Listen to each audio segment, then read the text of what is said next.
1897 की क्रांति का भूल चुका गया। वो मेरठ जहां से जो तहरीक चली उसने अंग्रेजों के पैर उखाड़ दिए भारत की सरजमी से। उस मेरठ की पावन ऐतिहासिक धरती पर जो है ये बताने का काम किया कि मातृभूमि की रक्षा कैसे होगी। मैं उस मेरठ की सरजमी को नमन करता हूं और सम्मानित साथियों, आप सबका इस कार्यकर्ता सम्मेलन में पहुंचने के लिए बहुत बहुत धन्यवाद करता हूं। आज यहाँ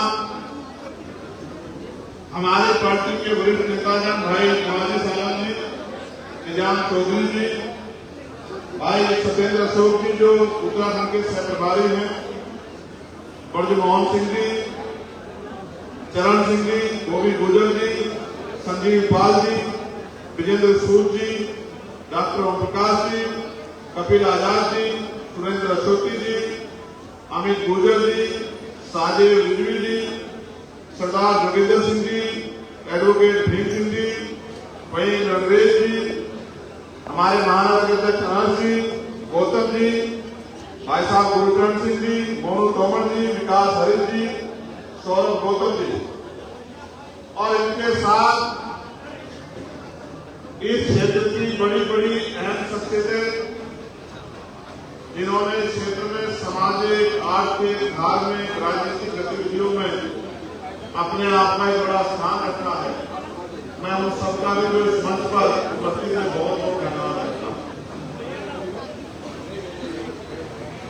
आज इस कार्यक्रम में मुख्य रूप से मेरे छोटे भाई मदन अली जो लंबे समय करने का काम करते हैं, उन्होंने भी संकल्प मन में करके इस आंदोलन को मंजिल तक पहुंचाने के लिए अपनी कमर कसी है। मन का दिल भी गहराई से बन जाओ। फिर कोई पुलिस का भाई आपको क्वार्टर पिक्चर करे तो जिम्मेदारी मानते फिर पूरा क्यों मानते? क्या तो अपने आप बन जाओ भाई, बैठ जाओ। अगर आपको अपने सम्मान की परवाह तो अपने आप बन जाओ। खड़े होकर आपके नाम में बन जाओ। इनको ब्लैक टिकट वालों को पकड़ करना तो नहीं हट रहा, पकड़ करना तो नहीं।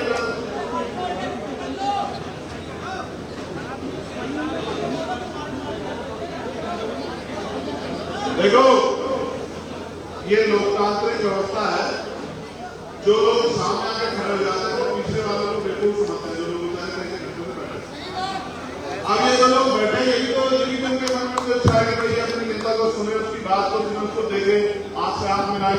ये हमारी माएँ बैठी हैं, बहनें बैठी हैं, छोटे बच्चे बैठे हैं, तो इनकी भी इच्छा है कि वो अपने भाई को देखकर तो आप सामने हट जाते हैं। ये समझते कि भाई हम तो नौजवान लड़के हैं, हमें कौन कुछ कह देगा, कोई कुछ कहेगा तो नहीं मान देंगे। तो भाई ये विचार अच्छा नहीं है भाई। सभी लोग बुजुर्ग लोग क्या करेंगे, वो आपके साथ लड़ तो नहीं सकते, लेकिन उनके मन में इच्छा तो है कि भाई आप लोग अनुशासन बनाना। इसलिए मैंने आपको हटने के लिए कहा, आपको खुद ही हट जाना चाहिए। प्यारे साथियों, मैं मेरठ की सरजमी पे अपनी बात को शुरू करने से पहले उन तमाम संतों, गुरुओं, महापुरुषों के चरणों में श्रद्धा के सुमन अर्पित करता हूं, जिनकी वजह से आज हमें ये स्वाभिमान सम्मान का जीवन मिला। मैं मानता हूं भारत में किसी को कुछ भी मांगने से नहीं मिला, उसके लिए संघर्ष करने पड़े, उसके लिए आंदोलन करने पड़े, उसके लिए लाठियां खानी पड़ी, उसके लिए जेल जाना पड़ा, उसके लिए तमाम तरह की मुसीबतों का सामना करना पड़ा। क्या सवाल है? यहाँ आजादी मांगने से नहीं मिली, आजादी छीननी पड़ी है, बलिदान देने पड़े। मेरे धरती साथी का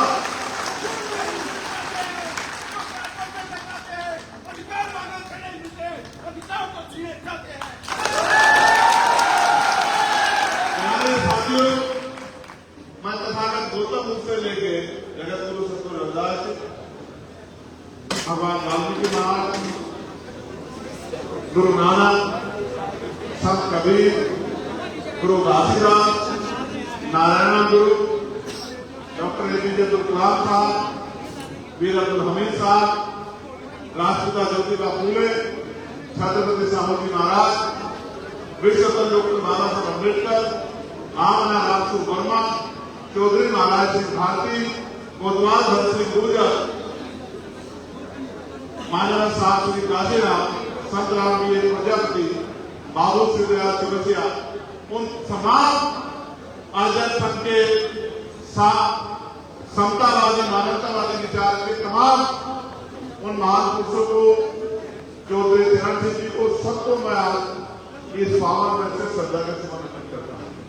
सामान्य साथियों, अभी की सरकार को तो लगता है और उसके नेताओं को भी कि आजादी 2014 के बाद ही मिली, उससे पहले देश आजाद नहीं था। लेकिन सच ये नहीं, देश 1947 में आजाद हुआ, लेकिन ये कड़वा सच है कि देश की एक बहुत बड़ी आबादी आज भी अपने ही देश में खुद को आजाद महसूस नहीं कर रही, बिल्कुल नहीं कर रही है।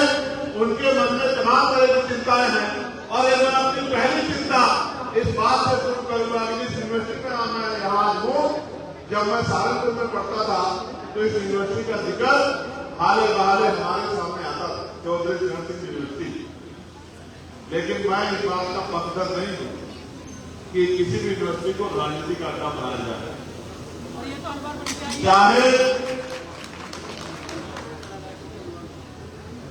चाहे हमारे पार्टी का एक कार्यक्रम क्यों ना हो या किसी और पार्टी का कार्यक्रम हो। यहां मैंने महसूस किया ये विद्यालय है, यहाँ बच्चे पढ़ने आते हैं। अगर ये राजनीतिक अड्डा बना तो मैं आपको लिख के देता हूं, कल इसका मामला इस पूरे जिले को, इस क्षेत्र को भुगतना पड़ेगा। मेरी बात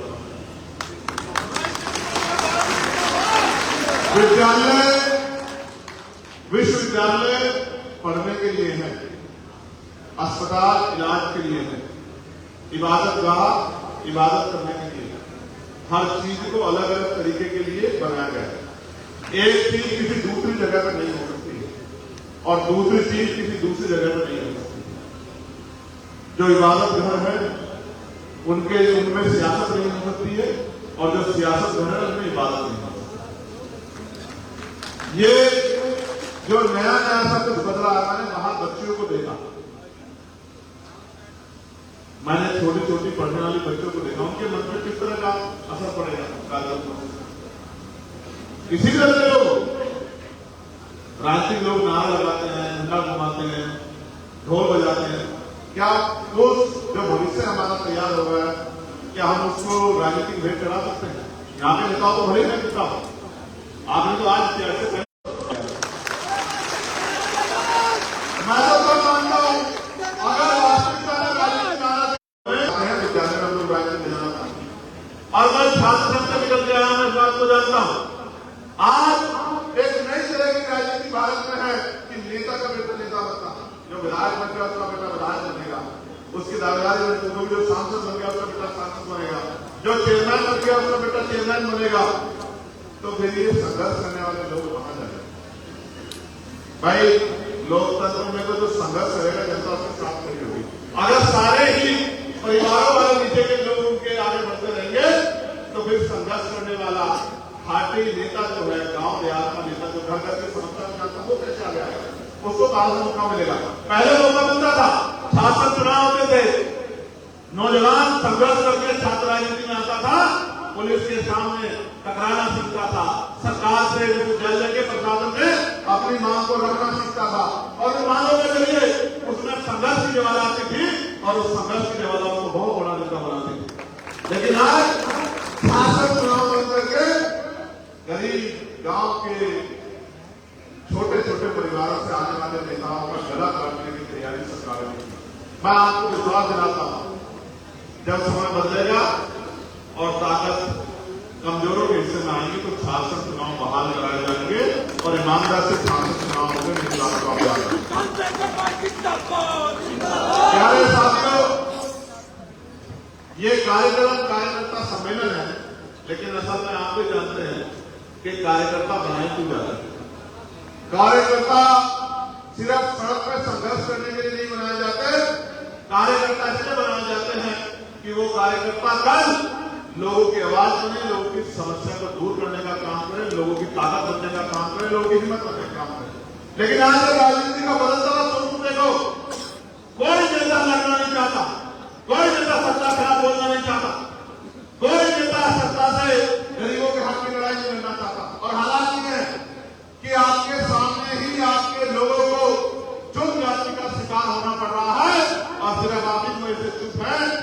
कहीं आपका नंबर ना आ जाए। ऐसी राजनीति प्रदेश के लिए घातक होती जा रही है। इसलिए आजाद समाज पार्टी जैसे संघर्षशील दल का और उसमें काम करने वाले मजबूत लोगों को आगे लाना बहुत जरूरी हो गया।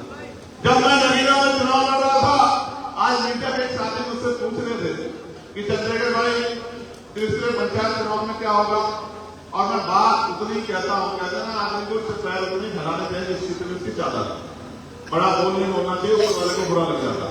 तो मैंने इससे कहा कि भाई मैं आज कुछ नहीं कहता, मैं आपको विश्वास दिलाता हूं जब त्रिस्तरीय पंचायत चुनाव में रिजल्ट आएगा तो आप मेरी बात को याद रखना। आजाद समाज पार्टी का चुनाव पश्चिम उत्तर प्रदेश की सबसे बड़ी पार्टी होगी, इस बात को मेरी याद रखना।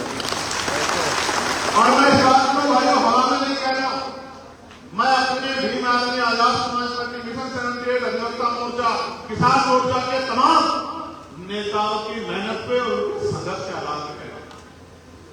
मैं देखता हूं किस तरह से हमारे कार्यकर्ता दिन रात लगे रहते हैं, किस तरह से वो सुबह शाम लोगों की आवाज रखते हैं, कहीं किसी में मुसीबत आती है वो उसकी लाठी बनने का काम करते हैं। इसीलिए हम लोगों ने इस आंदोलन को आगे बढ़ाया। आज जब मैं आया, मेरे उधर से एक बहन मेरे पास आई कि भैया 3 महीने से हमारी कोई सुनवाई नहीं की, कागज लेके आए, मैंने कहा मैंने दे दो, प्राइवेट के पास देखो। अभी भी यहाँ बैठे बैठे कई लोगों ने अपनी एप्लीकेशन दे दी। पुलिस काम भी करना चाहे तो सरकार को रोक नहीं, कोई आवाज उठाए तो उठा देते।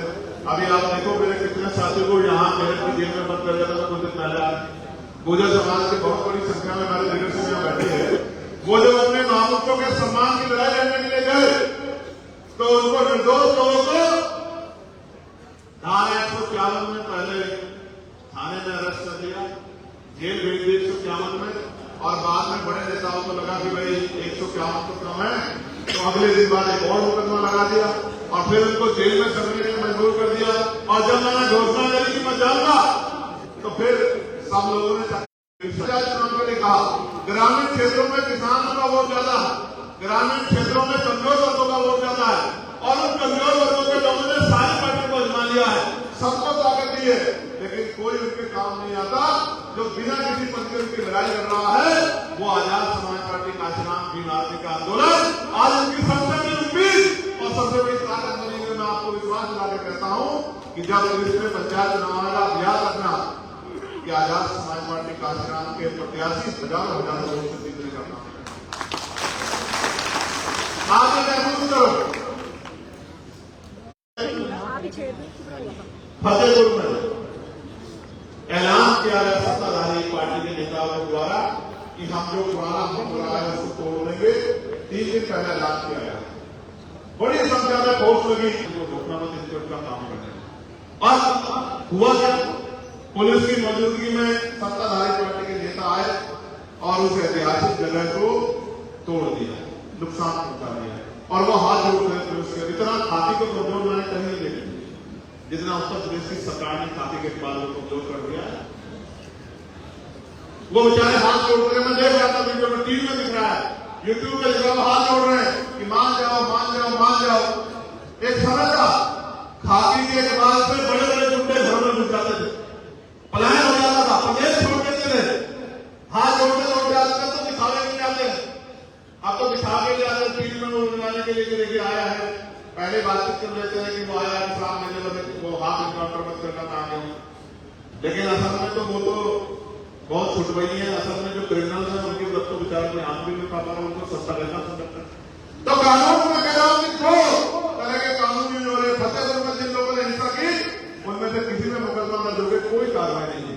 लेकिन बरेली में जब वो ज्ञापन देने आए तो उनको लाठी से पीट इस तरह के हालात बनाए जैसे 15 वर्षों की चपले कहीं पड़ी थी, कपड़े कहीं पड़े थे, कहीं पड़ा था, और फिर मुकदमे लगा के 400 लोगों को जेल भेज के, और सुबह ही रात को घटनाओं, सुबह ही अवैध निर्माण हो गया, बुलडोजर चल गया। तो ऐसा महसूस होता है कि उत्तर प्रदेश में कोई सुनने वाला नहीं। और भाई सुनने वाला ही सनु साहब कहां से आएगा, कहां से आएगा सुनने वाला? जिनके कंधों में वोट देके नेता जिनको बना रखा है वो तो कहते हैं कि भाई चंद्रशेखर क्या लगा, लेकिन अकेला चंद्रशेखर जो कोई निर्णय लेता है फिर उसके बाद वो तमाम पार्टियों की झेलने लग जाती है, हम भी जाएंगे हम भी जाएंगे हम भी जाएंगे। मैंने मेरे जाने को कहा तो सारी पार्टियां कहने लगी हम भी मेरठ जाएंगे मेरठ जाएंगे मेरठ जाएंगे। तो भाई मेरे गाँव से पहले कहा था, मैंने बरेली में कहा तो सारे पार्टियों में नेता लगे कि हम ही बरेली जाएंगे, हम ही बरेली जाएंगे। तो भैया आप चले जाओ बरेली, मैं नहीं खा रहा हूँ, आप चले जाओ भैया, आप चले जाओ, चले जाओ। जब मैं अनाउंसमेंट करता हूँ, मैं जाने की बात करता हूँ, तो ये सब को लगेगा कि अब चंद्रशेखर मैदान में आ गया है, अब हम भी अनाउंसमेंट कर देते, जाना तो हमें नहीं, पुलिस से बात करके कहीं खड़े हो जाए। मैं आपको ये बताना चाहता हूँ मेरे भाइयों, ये दो तरह के कानून क्यों लागू हो रहे हैं? क्योंकि जो सत्ता में बैठे हैं वो चाहते हैं कि धर्म की बात हो, जाति की बात हो, हिंसा की बात हो, एक दूसरे को नुकसान पहुंचाने की बात हो। अगर ये बात नहीं होगी और लोग खुशहाल होंगे तो क्या बात होगी? रोटी की बात होगी, कपड़े की बात होगी, मकान की बात होगी, रोजगार की बात होगी, महिलाओं की मांग की बात होगी, किसानों की आमदनी की बात होगी, खाद की बात होगी, डीएपी की बात होगी, लोगों के समाज की बात होगी, हक की बात होगी। हक की बात ना करे कोई, एजुकेशन की बात ना करे, हेल्थ सिस्टम पे बात ना करे, इसलिए कोई और बात ना हो तो धर्म की बात करे। ये ट्रेंड बन गया उत्तर प्रदेश में सत्ता में रहने का। मैं आपको कहना चाहता हूं, मेरठ में जो गदर मेरठ से शुरुआत हंसी के नेतृत्व में आप बताओ, अगर देश मिलकर नहीं करता अंग्रेजों के खिलाफ, अंग्रेज कभी इसके साथ धरती को आजाद कर देते क्या? बताओ भाई, कर देते क्या? कर देते क्या? अगर आज आप ये नहीं समझ पा रहे हो कि ये जो आज की गुलामी है जो थोपी जा रही है, इसके खिलाफ अगर हम लोग एकजुट नहीं हुए तो ये गुलामी भी खत्म होने वाली नहीं। हम लोग यहीं के रहने वाले हैं, भाईचारा है, वो आप अपने मजहब को मानो, वो अपने मजहब को माने, आपकी धार्मिक आस्था आपके साथ है, उनकी धार्मिक आस्था उनके साथ है, सब लोग मेलजोल करके एक दूसरे के साथ आगे बढ़े।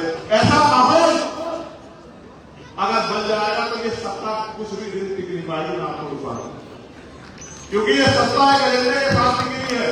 और मैं आपको बताता हूं वो एजेंडा क्या है? स्कूल बंद कर दो, सरकारी नौकरियां खत्म कर दो, निजीकरण कर दो, सरकारी संपत्तियों को, पूंजीपतियों को बेच दो, लोगों की धार्मिक आस्था को चोट पहुंचाओ तो आपका कुछ वोट संगठित बना रहे। इस पॉलिसी पे सरकार काम करे। और ऐसे में जब तमाम नेताओं ने हाथ कमर के पीछे बांध लिए हैं और लड़ने का रास्ता छोड़ दिया, तो हमारे जिम्मेदार ने कह रहे हैं जो हमारे नेता बैठे हैं वो जान को गांव में लगा के सत्ता का सामना कर रहे हैं। इसलिए सब लोग मुबारकबाद के काबिल है कि कोई मुबारकबाद की जाए, कोई है जो आपकी लड़ाई लड़ने के लिए तैयार बैठा है। और अगर आपने ताकत लगाने की, हिम्मत बनाने के साथ खड़े हुए तो वो दिन दूर नहीं है कि ये जालिम हुकूमत भी सत्ता से बाहर हो जाएगी और गरीबों का राज आएगा, गरीबों का शासन आएगा, सब लोगों के हाथ में ताकत आएगा। मैं बार-बार कहता हूं, एजुकेशन सिस्टम कोलैप्स किया जा रहा है। मैंने एक रिपोर्ट पढ़ी, 1 लाख स्कूलों में एक टीचर है, मात्र एक टीचर, 1 लाख स्कूल ऐसे हैं जहां हर स्कूल में मात्र एक टीचर है। आप मुझे बताओ, 5-6 सब्जेक्ट है, एक टीचर कैसे पढ़ा सकता 5-6 सब्जेक्ट को? और जब शिक्षा नहीं मिलेगी तो किस गरीब का बच्चा नौकरी रोजगार करेगा? कैसे किसान परिवार के लोग मुख्य धारा में आएंगे? कैसे सस्ती होगी गरीबों की? तालीम को खत्म करें, तालीम को जानबूझ के कर रहे हैं, क्योंकि वो जानते हैं कि अगर लोग पढ़ेंगे तो सवाल करेंगे, लोगों से उनके पढ़ने का अधिकार छीन लो तो वो दिन दूर नहीं कि लोग गुलामी बनके गुलाम बनके आपको लोगों के स्वाभिमान सम्मान को चोट की जा रही है। और इसका सबसे बड़ा उदाहरण गुर्जर समाज के लोग हैं। गुर्जर समाज के लोग अगर भूल जाएंगे तो उनको याद रखना है, लेकिन जितना अपमान गुर्जर समाज का किया गया सत्ता के द्वारा किसी समाज का नहीं किया गया। ये आपको तय करना है, आपको याद रखना किस तरह गुर्जर समाज के लोगों को, क्योंकि बाबा साहब अम्बेडकर कहते थे कि आदमी भूखा रह सकता है लेकिन अपमान रोके नहीं जा सकता। इस सरकार ने आपकी टोपी उठाने का काम किया, आपको अपमान करने का काम किया। और आप जानते हैं जब जब आपकी टोपी को उठाने का काम किया तो तमाम नेताओं ने 2-4 दिन बाद आपके साथ करना लगा होगा। चंद्रशेखर आजाद पहले घंटे से आपके साथ था, आपकी ताकत मुझे खड़ा था, कभी आपका गुर्जर समाज के भाइयों का हाथ होने लगा। कोई ऐसे लड़ाई नहीं जिसमें गुर्जर समाज के भाई बात हो रहा हो और मैं मुस्लिम समाज के भाई बैठे इस तरह का आतंक का माहौल बना था। कोई पूछने वाला नहीं आया था। मेरे आज की याद क्या बड़े सरकार के नेतृत्व में लखनऊ हाईकोर्ट की पीठ ने ऑर्डर किया और आपके 200 बच्चों जनता ने सत्ता आपको इसलिए नहीं दी बाबा के लोगों कि आप गरीबों को पीट पीट के मार सको। जिस दिन गरीबों ने आपसे मुंह फेर दिया 5 अलग समाज के आसपास घूमने लायक चुनावी परिवारों का अभियान ये जनता है, ये जनता है, ये जनता ने ठान लेती है, तय कर लेती है। तो बाबा साहब अम्बेडकर की उंगली में इतनी बड़ी ताकत नहीं है जिसे चाहे इस सम्मान को 2024 में मेहनत करके सम्मान में बदलने का काम आजाद समाज पार्टी काशीराम के लोगों ने नगीना में करके दिखाया। और नगीना में जो हमारे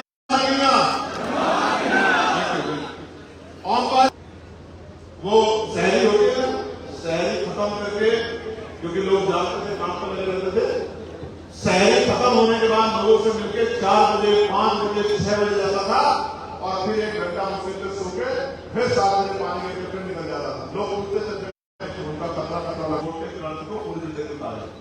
और आप ये देखो, जब मैं नफा कर रहा था लोग कहते थे कि अकेला सेक्रेटरी क्या करेगा, ये तो कहीं दिखाई नहीं दे रहा, ये तो कभी बोल नहीं पाएगा, ये तो किसी कोने में बैठा रहेगा। मैं आप तक समझ जाता हूं, बिना जोर दबाव के आप बताओ, क्या चंद्रशेखर आजाद कोने में बैठता है पार्लियामेंट में? क्या चंद्रशेखर आजाद किसी और से कम बोलता है पार्लियामेंट में? कोई ऐसा है जिसे बताओ जिसको पार्लियामेंट में उठाया ना हो? उत्तर प्रदेश का जैसे मामला, पीआईडी के जवानों का मामला, बड़ी बहनों का मामला, भोजन माताओं का मामला, क्या मदरसा को जो खत्म करने का प्रयास किया जा रहा है, टीचरों की तनख्वाह का मामला, चाहे धार्मिक आयोजन में जो हमला होगा वो विषय हो, कोई ऐसा मामला नहीं जिसको पार्लियामेंट में मैंने उठाने का काम। हर मामले का मामला, चाहे अहिर रेजिमेंट का मामला, गुर्जर रेजिमेंट का मामला, चाहे चौहान रेजिमेंट को बाहर करने का मामला, मैंने सारे मामलों को पार्लियामेंट में जोर शोर से उठाने का काम किया। आपकी तो मैंने तो अपने जीवन में संकल्प किया है, उन्होंने मुझे वोट की ताकत दी है, मैं उनका मैं विचार करूंगा। और मैं आपको ही कह रहा हूं मेरे भाई, आज हालात नहीं है, मैं वापस जाता हूं विचार को। अरे उनको पीट के मान दिया, आपके एडी लेवल का अधिकारी जो है वो सुसाइड कर देता है, 9 दिन तक उसकी डेड बॉडी घर में सड़ती रहती है। कल उसका बड़े मुश्किल से संस्कार हुआ और चीफ जस्टिस ऑफ इंडिया उनके ऊपर जूता फेंक दिया जाता था। जूता इस देश के इतिहास में 2 चीफ जस्टिस पर जूता फेंका गया। एक पहले मुस्लिम चीफ जस्टिस बने थे हिदायतुल्लाह साहब, उन पर जूता फेंका गया। यह आज दलित समाज के जो है बौद्धिक समाज के चीफ जस्टिस बने हैं, उनके ऊपर जूता फेंका गया। ये जूता फेंकने की हिम्मत कहां से आती है? ये जूता फेंकने की हिम्मत जाती है धर्म के आधार पर आती है कि हम इनमें कुछ भी किसी पद पर बैठ जाए, हम इनके ऊपर जूता भी फेंक सकते हैं और इनमें ये इनको हमारे ऊपर कोई कार्रवाई करने वाला नहीं। ये हिम्मत कहां से? इसलिए मैं कह रहा हूं, लूटे लुटे सताए हुए गिरे पड़े लोगों, समझदारी दिखाओ। वो कहते हैं ना हम सफर से निकलेगा ना हम नसीब से निकलेगा, हमारे पांव का कांटा हम ही से निकलेगा। समस्या हमारी है, समस्या हमारी है तो लड़ना नहीं पड़ेगा। मैं तो आपको कह रहा हूं, आपने सबको मौका दिया। उत्तर प्रदेश में लोकसभा के चुनाव में हमने 200 रुपए का टिकट निकाले। 2022 से हार के बाद अपनी मेहनत करनी शुरू की।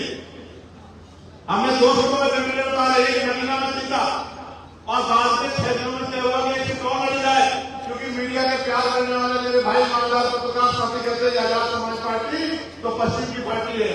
तो वहां नेपाल के बॉर्डर पे सिद्धार्थ में डुमरिया ने लोकसभा लड़ने काम किया और 6 दिन के चुनाव में 80,000 से ज्यादा वोट आजाद समाज पार्टी काशीराम को मांगे।